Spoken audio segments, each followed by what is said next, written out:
La dégustation, c'est comme la formation d'une grande bibliothèque. Pour pouvoir reconnaître un cépage, pour pouvoir reconnaître une région, il faut pouvoir stocker des informations et pouvoir les comprendre aussi.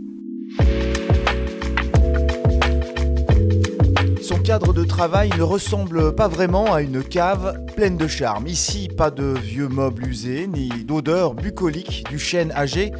Florian Favre travaille dans un laboratoire. Onologue pour le canton, notre hôte est un artisan du vin, un magicien des saveurs qui enchante les papilles de tous les amateurs de bon nectar. Il passe ses journées à évaluer la qualité des vins produits dans la région et bien au-delà, à travailler avec les viticulteurs pour promouvoir des pratiques durables et respectueuses de l'environnement, à préserver le caractère unique de chaque cépage.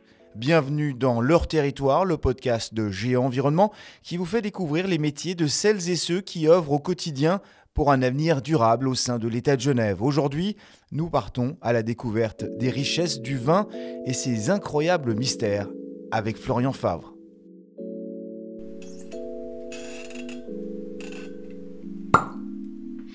Florian Favre, bonjour. Bonjour. Expliquez-nous en quelques mots en quoi consiste ce métier, le vôtre, de responsable de l'œnologie sur le canton de Genève. Principalement, c'est la gestion du laboratoire d'œnologie et du service de l'agronomie. Donc on est un laboratoire qui vend des prestations de services à tous les viticulteurs du canton. L'extérieur du canton aussi, la région proche française, la région vaudoise aussi qui est très proche du canton de Genève, et tous les cantons qui n'ont pas de laboratoire dans leur région, donc principalement les Suisses allemands et les Tessinois qu'on accepte aussi volontiers chez nous. Donc c'est l'analyse des vins pour leur donner des meilleurs conseils pour la vinification et la mise en bouteille, mais aussi la dégustation de ces vins. Tous les cantons, vous le disiez, n'ont pas forcément une personne en charge de l'œnologie.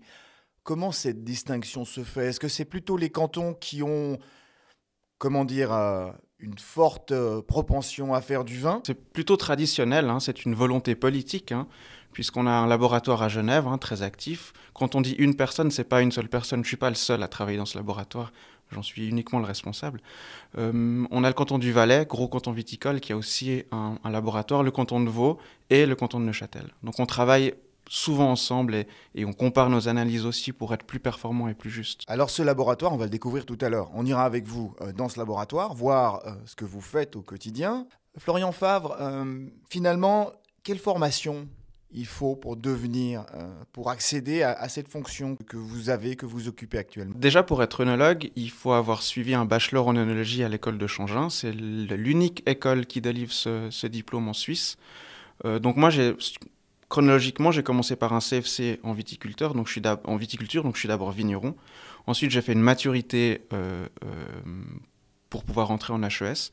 3 ans d'HES pour avoir un bachelor et j'ai fini par un master. Alors ça, c'est pour la partie académique, technique.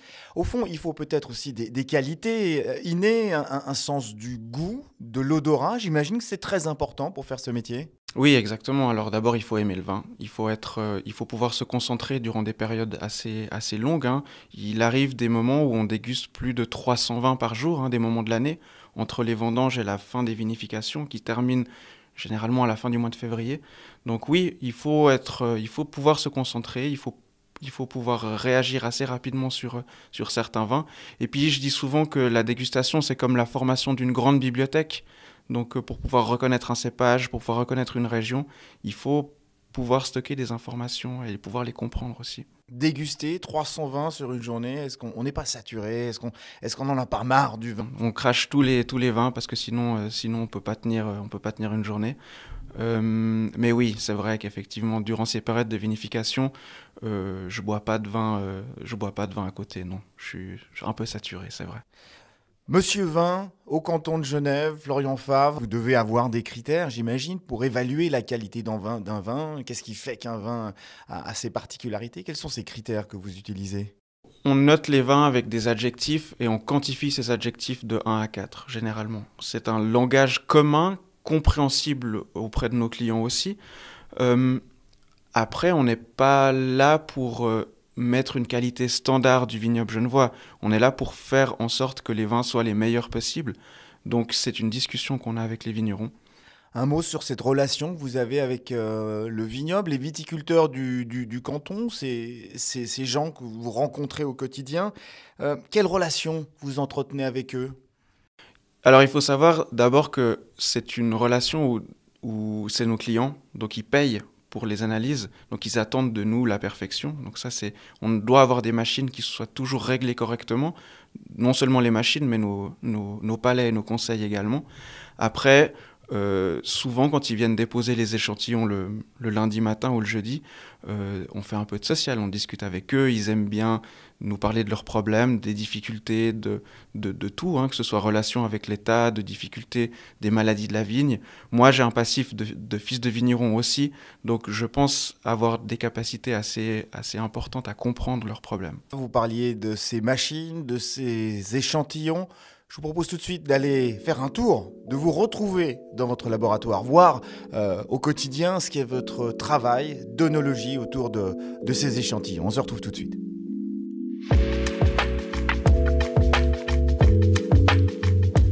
Florian Favre, on se trouve ici alors dans votre espace de travail. Alors c'est vrai qu'on est à milieu de ce qu'on pourrait imaginer un Carnotze où tout le monde déguste le vin. Là, c'est vraiment un laboratoire très technique, des machines, des flacons. Dites-nous un peu plus sur ce laboratoire qu'on découvre.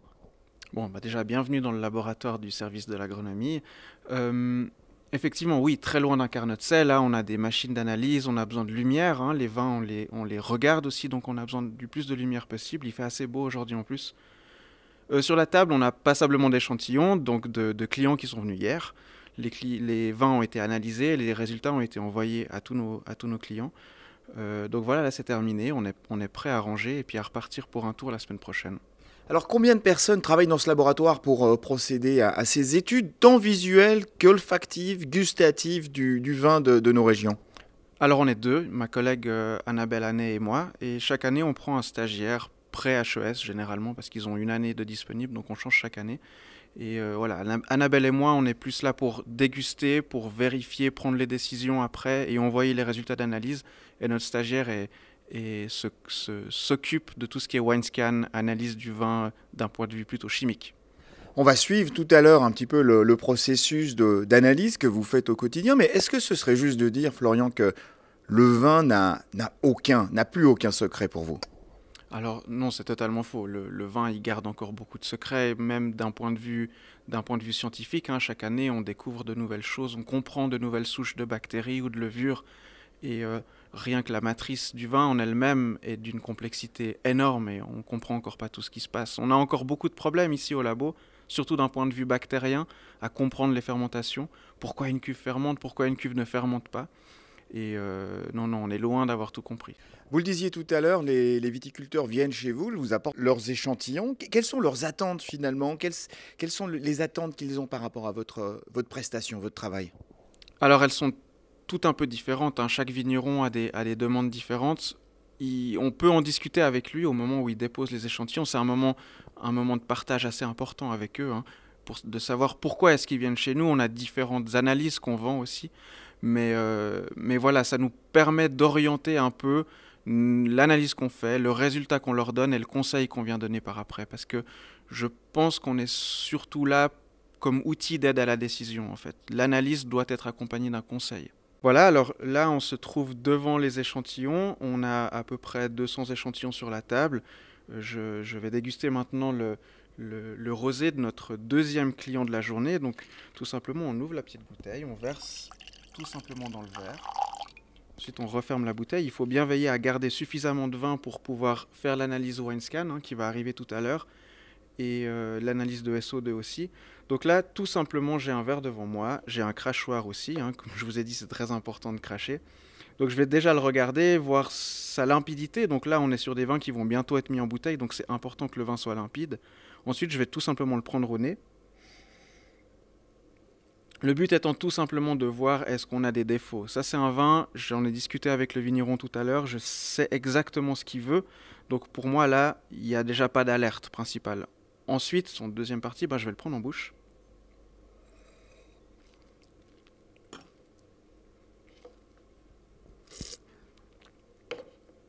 Voilà. Donc je l'ai pris en bouche, vous voyez, ça va très très vite, hein. comme je vous ai dit tout à l'heure, je sais exactement sur quoi je dois focaliser. Donc je vois que ce vin est pour moi maintenant prêt à la mise en bouteille. Ensuite de ça, j'ai la feuille d'analyse sous les yeux là, et je vais tout simplement noter quelques informations qui vont me permettre de pouvoir rendre une analyse correcte pour le vigneron. Donc on a là un vin qui est fruité, qui est équilibré, qui est relativement expressif, avec un gaz carbonique assez présent dans ce vin, mais c'est quelque chose qui est totalement désiré par le vigneron. Donc là, pour moi, tout roule. On va encore attendre l'analyse de SO2 et l'analyse du wine scan pour pouvoir rendre une analyse en fin de journée au vigneron. Et souvent, alors ces analyses de SO2 et wine scan, donc ces outils électroniques, confirment votre première impression? Alors, ça dépend où on se trouve dans la matinée, mais parfois on est à l'avance de la machine, parfois on est en retard, des fois on va tricher, puis on va un petit peu regarder ce que le wine scan nous dit pour confirmer une impression, mais c'est vraiment une analyse complète où le désir du vigneron n'est pas plein si on n'a pas pu déguster. Lui, il a besoin d'avoir ce conseil pour le rassurer dans ce qu'il va faire. Leur territoire, le podcast de Géant Environnement.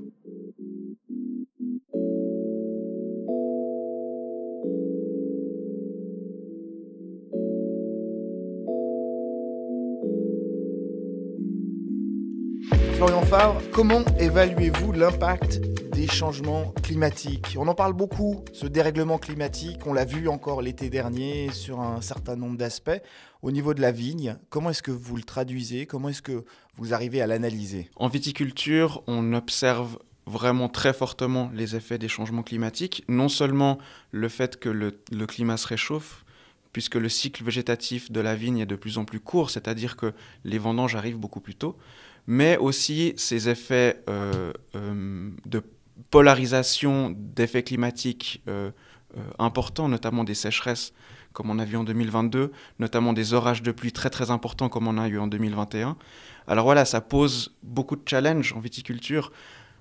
Après, d'un point de vue du réchauffement global, c'est vrai qu'on pourrait dire un peu rapidement que la viticulture en profite un petit peu, puisqu'elle permet d'amener à maturité des cépages un peu plus tardifs dans des régions un peu plus septentrionales, comme le canton de Genève. Donc pour l'instant, ces légers changements, on les voit avec un relativement bon œil. D'une certaine manière, vous avez un poste d'observation, vous êtes un témoin privilégié de l'évolution du vin de notre région. Alors, il se dit que le vin s'améliore de plus en plus. Est-ce que c'est le cas? Est-ce qu'on va chaque année, année après année, vers une amélioration du vin? Et au fond, est-ce qu'il y a une limite à cette amélioration? Je dois souvent répondre à des journalistes qui me disent « Oui, vous nous dites chaque année que c'est le millésime du siècle ». Alors effectivement, c'est vrai qu'on aime bien mettre en avant les millésimes, mais c'est vrai en fait. C'est que les techniques de production du raisin se sont améliorées et maintenant on arrive à maîtriser très très bien la lutte contre les maladies de la vigne. On arrive à amener du raisin d'une qualité parfaite, même en bio. Et ensuite, l'œnologie, tout ce qui se passe derrière est un accompagnement, comme je vous l'ai déjà dit préalablement. Et voilà, je pense qu'on va vers des améliorations, on va vers des typicités de cépages, on va vers les vins nature aussi maintenant. Donc la viticulture, l'œnologie est en train de partir vers de nouveaux horizons et la qualité sera toujours au rendez-vous, je pense. Alors, on parle beaucoup de réchauffement climatique. Il se dit que la température à Genève d'ici quelques années pourrait ressembler plus ou moins à ce qu'on connaît dans certaines parties de l'Italie. Est-ce que ça veut dire que dans quelques années, au fond, les rouges genevois seront des Amarone italiens? C'est possible, oui, bien sûr. Le terroir genevois, il est multiple. La plantation de différents cépages à Genève est également multiple. On a déjà des cépages italiens qui sont plantés sur le canton de Genève.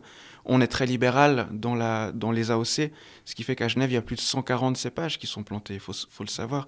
Donc après, au talent du vigneron de trouver la bonne parcelle et d'y mettre le bon cépage et de faire la vinification qui peut amener à faire des vins type Amarone, mais d'autres également. Oui, les conditions climatiques le permettront très certainement, bien sûr. Dernière question, Florian Favre, si vous pouviez faire passer un message aux Genevois, lequel serait-il? Buvez du vin genevois,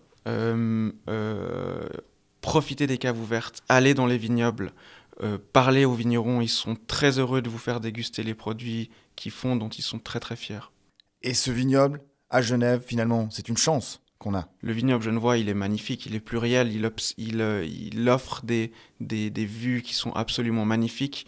Mon père m'a toujours dit depuis que je suis petit, pars dans des pays où il y a de la vigne, elle s'implante toujours dans des jolis coins. Donc là, à Genève, je pense qu'on est gâtés. Toujours écouter les parents. Le plaisir des 5 sens, c'est le vignoble du canton de Genève. Florian Favre, merci beaucoup. Merci de nous avoir fait découvrir votre passion, votre métier. Et à bientôt. Merci. Voilà, c'est la fin de ce 4e épisode de Leur Territoire, le podcast de Géo-Environnement. J'espère que vous avez eu du plaisir à découvrir les secrets du vin et de ces personnes qui analysent sa richesse et ses mystères pour en améliorer la qualité. On se retrouve dans un mois pour un prochain épisode de Leur Territoire pour connaître les métiers de celles et ceux qui œuvrent au quotidien pour un avenir durable au sein de l'État de Genève. D'ici là, portez-vous bien et conservez, vous aussi, la passion pour votre territoire. À bientôt.